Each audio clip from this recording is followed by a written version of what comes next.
ചെമ്പനീർപ്പൂവിൻ്റെ നാളത്തെ എപ്പിസോഡിൻ്റെ വിശേഷങ്ങളിലോട്ട് എല്ലാവർക്കും സ്വാഗതം. അപ്പോൾ ഇന്നത്തെ എപ്പിസോഡ് അവസാനിക്കുമ്പോഴേക്കും സ്വാമിജിയോട് നമ്മുടെ സുധി ഒരുപാട് ക്വസ്റ്റ്യൻസ് അങ്ങോട്ടേക്ക് ചെയ്യുവാണ്. അത് കേട്ടിട്ട് സ്വാമിജിക്ക് നല്ല ദേഷ്യം വരുന്നുണ്ട്. അപ്പോൾ കൂട്ടുകാരൻ പറയുന്നുണ്ട്, നീ എന്താടാ സ്വാമിയെ ഇൻ്റർവ്യൂ ചെയ്യുവാണോ എന്ന് ചോദിക്കുമ്പോഴേക്കും സുധി പറയുന്നുണ്ട്, പിന്നെ ഈ കാര്യങ്ങളൊക്കെ നമുക്ക് അറിയണ്ടേ എന്ന് പറഞ്ഞിട്ട് സ്വാമിയോട് വീണ്ടും ക്വസ്റ്റ്യൻ ചോദിക്കാൻ പോകുമ്പോൾ സ്വാമി പറയുന്നുണ്ട് സുധിയോട്, ഇവൻ്റെ പ്രശ്നങ്ങൾക്ക് കാരണം വേറൊന്നുമല്ല, ഇവൻ്റെ വായാണ് ഇവൻ്റെ പ്രശ്നം. സംസാരിക്കേണ്ടടുത്ത് സംസാരിക്കണം, അല്ലാത്തടുത്ത് വായ മൂടിക്കെട്ടിയിരിക്കണമെന്ന് പറയുമ്പോഴേക്കും സുധി പറയും, അപ്പോൾ ഞാൻ എങ്ങനെ എൻ്റെ പ്രശ്നം സ്വാമിജിയോട് പറയും? അപ്പോൾ സ്വാമി പറയുന്നുണ്ട്, അത് നീ പറയേണ്ട കാര്യമില്ല, എനിക്ക് നിന്നെ കാണുമ്പോൾ തന്നെ നിൻ്റെ പ്രശ്നങ്ങൾ മനസ്സിലാകുന്നുണ്ട്. ജോലിയൊന്നും ഇല്ലാതെ വെറുതെ വീട്ടിൽ തിന്നോണ്ടിരിക്കുന്നു. പുറത്തൊരു ജോലി ശരിയായിട്ടുണ്ട്, പക്ഷേ പോകാൻ പൈസയില്ല. ഒരുപാട് പഠിപ്പുണ്ട്, പക്ഷേ ജോലിയില്ല എന്നൊക്കെ സ്വാമി പറയുമ്പോഴേക്കും സുധി ഇങ്ങനെ ഞെട്ടി നിൽക്കുവാണേ. അപ്പോൾ സുധി ചോദിക്കുന്നുണ്ട്, ഇതൊക്കെ എങ്ങനെ? മിണ്ടാണ്ടിരിക്കാനല്ലേടാ നിന്നോട് ഞാൻ പറഞ്ഞത്. ജീവിതത്തിൽ വിശ്വാസം വേണം, വിശ്വാസം ഉണ്ടെങ്കിലേ മുന്നേറാൻ കഴിയത്തുള്ളൂ. നിനക്ക് വിശ്വാസമില്ല, നിനക്ക് പഠിച്ചവനെന്നുള്ള അഹങ്കാരമാണ്.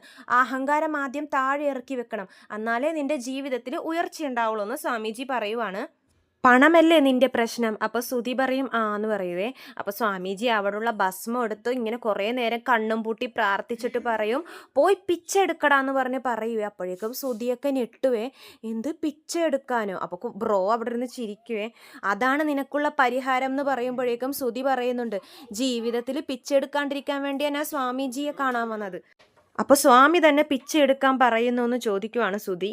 അപ്പോൾ സ്വാമി പറയും, ഇപ്പോൾ നിങ്ങൾക്ക് ടോൾ ഗേറ്റ് കടന്ന് പോകണമെന്നുണ്ടെങ്കിൽ ടോൾ ഗേറ്റിൽ ബില്ല് കെട്ടത്തില്ലേ, എന്നാലല്ലേ നിങ്ങൾക്ക് ദൂരെ യാത്രയൊക്കെ പോകാൻ പറ്റത്തുള്ളൂ. ഇതും അതുപോലെ തന്നെയാണ്, ഒരു ബില്ല് കെട്ടണ പോലെ കണ്ടാൽ മതി എന്ന് പറയുമ്പോഴേക്കും സുധി ബ്രോയോട് പറയും, ഇത് സ്വാമിയെ പോലെയല്ലോ സംസാരിക്കുന്നത്, ടോൾ ഗേറ്റിലിരിക്കുന്ന പയ്യൻ, ജോലിയെടുക്കുന്ന പയ്യനെ പോലെയാണല്ലോ ഇയാളുടെ സംസാരം എന്നൊക്കെ കേൾക്കുമ്പോഴേക്കും ബ്രോ പറയും, ഒന്നും മിണ്ടാതിരി എന്ന് പറയുന്നുണ്ട്. അപ്പോൾ സ്വാമി പറയും, ഞാൻ പറയുന്ന പോലെ നീ ചെയ്താലേ നിനക്ക് ജീവിതത്തിൽ ഉയർച്ചയുണ്ടാവുള്ളൂ, നീ വിചാരിച്ച കാര്യങ്ങളൊക്കെ നടക്കത്തുള്ളൂ. ഞാൻ പറയുന്ന അമ്പലത്തിൽ പോയി രാവിലെ തൊട്ട് വൈകുന്നേരം വരെ നീ പോയി പിച്ച എടുക്കണം, എന്നിട്ട് കിട്ടുന്ന പൈസ അവിടുത്തെ അമ്പലത്തിൽ തന്നെ കാണിക്കയായിട്ട് ഇടുകയും വേണം എന്ന് സ്വാമി പറയുവാണ്. അതുമാത്രം പോരാ, ഒരു തുള്ളി ഭക്ഷണം പോലും നീ അന്നത്തെ ആ ദിവസം കഴിക്കാൻ പാടില്ല. ആര് വന്ന് വിളിച്ചാലും ഇരുന്നിടത്ത് നിന്ന് എഴുന്നേക്കാൻ പോലും പാടില്ല എന്ന് സ്വാമി പറയുവാണ് സുധിയോട്. എന്നിട്ട് പറയും, ഇതാണ് നിനക്കുള്ള പരിഹാരം, പോയി ചെയ്തിട്ട് വാന്ന് പറയുമ്പോൾ സുധി പറയും, ഇതാണോ പരിഹാരം? അപ്പോൾ ബ്രോ പറയും, ആ നല്ല പരിഹാരം സ്വാമി എന്ന് പറയുമ്പോഴേക്ക് സ്വാമി പറയും, ഞാൻ പറഞ്ഞതുപോലെ തന്നെ ചെയ്യണം, ഭക്ഷണം പോലും കഴിക്കാൻ പാടില്ല, പൈസയൊക്കെ അമ്പലത്തിൽ തന്നെ ഇടണം, അതുമാത്രമല്ല ഇങ്ങനത്തെ ഡ്രസ്സിലല്ല പിച്ചെടുക്കാനിരിക്കേണ്ടത്, പിച്ചെടുക്കുന്നവരെ പോലെ തന്നെ ഇരിക്കണം. പിച്ച എടുക്കുന്നതൊക്കെ എങ്ങനെയാ സ്വാമി എന്ന് പറയുമ്പോഴേക്കും സ്വാമി പറയും, ഇതാണ് നിനക്കുള്ള പരിഹാരം, ഈ പരിഹാരം ചെയ്തു കഴിഞ്ഞാൽ നിന്റെ പിച്ച എടുക്കുന്ന അവസ്ഥ മാറി എല്ലാവരും നിന്റെ അടുത്ത് വന്ന് കാശ് ചോദിക്കുന്ന അവസ്ഥ വരും, പോയി ചെയ്തിട്ട് വാന്ന് പറഞ്ഞ് സ്വാമി സുധിയോട് പറയുവാണ്. അപ്പം ബ്രോ പറയുന്നുണ്ട്, എടാ സുധി കാണിക്ക എന്തെങ്കിലും ഇടാൻ പറയുമ്പോൾ സുധി പറയും, എൻ്റെ ആകെ 100 രൂപയുള്ളൂ. ആ അത് മതി എന്ന് പറഞ്ഞ് ബ്രോ സുധിയുടെ പോക്കറ്റിൽ നിന്നും ആ പൈസ എടുത്ത് കാണിക്കിടുവാണ്. അപ്പം സ്വാമി ബ്രോക്ക് പ്രസാദം കൊടുക്കുവേ. അപ്പോൾ സുധിയും ചോദിക്കും, എനിക്ക് സ്വാമി പ്രസാദം? അപ്പോൾ സ്വാമി പറയുന്നുണ്ട്, നിനക്ക് പ്രസാദവും ഇല്ല, അതും നീ പോയി പിച്ച എടുത്ത് മേടിക്കുമെന്ന് പറയുവാണ്. എന്നിട്ട് ബ്രോയും സുധിയും കൂടി അവിടെ നിന്ന് ഇറങ്ങുവാണ്. സ്വാമി പിന്നെയും ധ്യാനത്തിലോട്ട് തന്നെ പോകും. പുറത്തിറങ്ങിയിട്ട് സുധി ചോദിക്കും, എന്താ ബ്രോ ഇത്, പണം കിട്ടുമെന്ന് പറഞ്ഞിട്ടല്ലേ ഇങ്ങോട്ട് വന്നത്? എന്നിട്ട് സ്വാമിയാണെങ്കിൽ പിച്ചെടുക്കാൻ പറയുന്നു.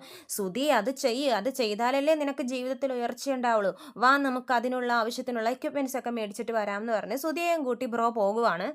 എന്നിട്ട് എല്ലാ സാധനങ്ങളും മേടിച്ച് ബ്രോവും സുധിയും കൂടി ഒരു അമ്പലത്തിലോട്ട് പോകുവാണ്. അപ്പോൾ സുധി ചോദിക്കുന്നുണ്ട്, എന്താ ബ്രോ ഈ അമ്പലത്തിൽ?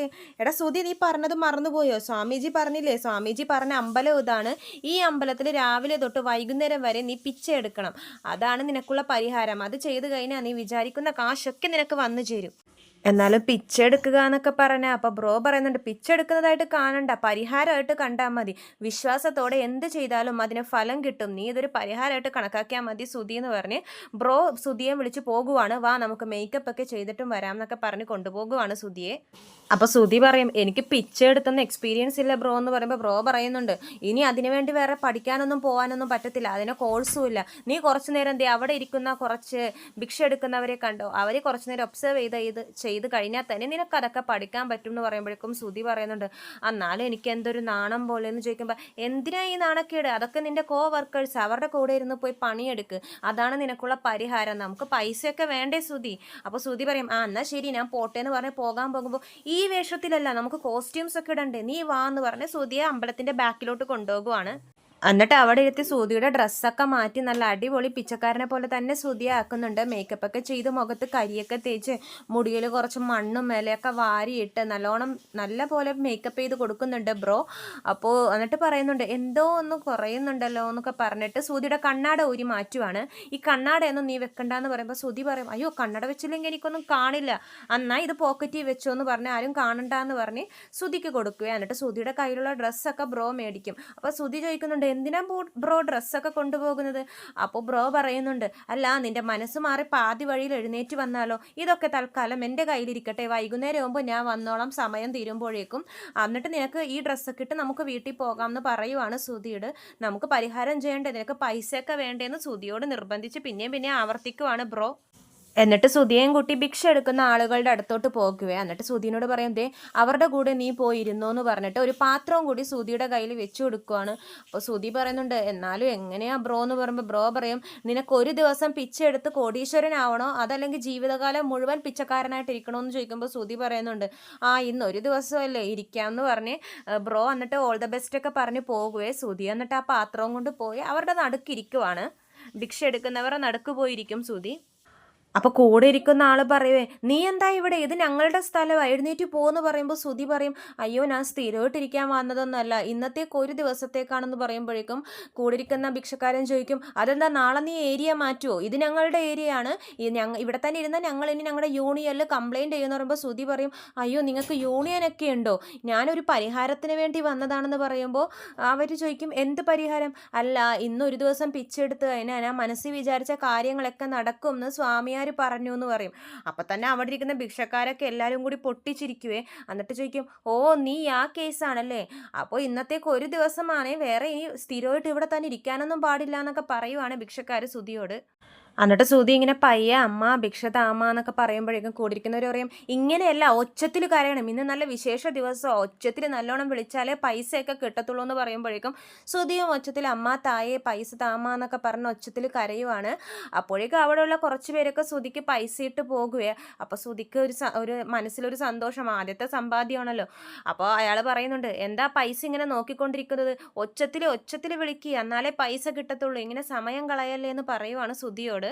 കുറച്ച് കഴിയുമ്പോഴേക്കും സുധിക്കാരും ഭിക്ഷ ഇടില്ലേ. അപ്പോൾ കൂടിയിരിക്കുന്ന ഭിക്ഷക്കാരൻ പറയും എടാ നീ അത് പ്ലേറ്റിൽ നിന്നും പകുതി കാശ് മാറ്റി, പ്ലേറ്റ് നിറഞ്ഞിരിക്കുന്നത് കണ്ട ആരും നിനക്ക് പൈസ ഇടില്ല എന്ന് പറയുമ്പോഴേക്കും സുധി പകുതി എടുത്ത് മാറ്റുവേ. എന്നിട്ട് പറയും എനിക്ക് വിശക്കുന്നു, ഇവിടെ എവിടെയെങ്കിലും ഹോട്ടൽ ഉണ്ടോ എന്ന് ചോദിക്കുമ്പോൾ കൂടുതലുള്ള ഭിക്ഷക്കാരൻ പറയും ഹോട്ടൽ എന്തിനാ, നമുക്ക് ഫോണിൽ കൂടി ബുക്ക് ചെയ്യാം, ഫുഡ് ഇങ്ങോട്ടേക്ക് വരും എന്ന് പറഞ്ഞ് അയാൾ പോക്കറ്റിൽ നിന്ന് നല്ല ടച്ച് ഫോണൊക്കെ എടുക്കുവാണ്. ഈ സുധി അത് കാണുമ്പോൾ ഞെട്ടും, നിങ്ങൾക്ക് ഫോണൊക്കെ ഉണ്ടോ, പുതിയതാ കഴിഞ്ഞ മാസം ഇപ്പോൾ ഞാൻ ഫുഡ് ഓർഡർ ചെയ്യട്ടെ, അത് കഴിഞ്ഞിട്ട് നമുക്ക് സെൽഫിയൊക്കെ എടുക്കാമെന്ന് പറയുവാണ് സുധി. ഇതൊക്കെ കേൾക്കുമ്പോൾ ഞെട്ടുന്നുണ്ട്.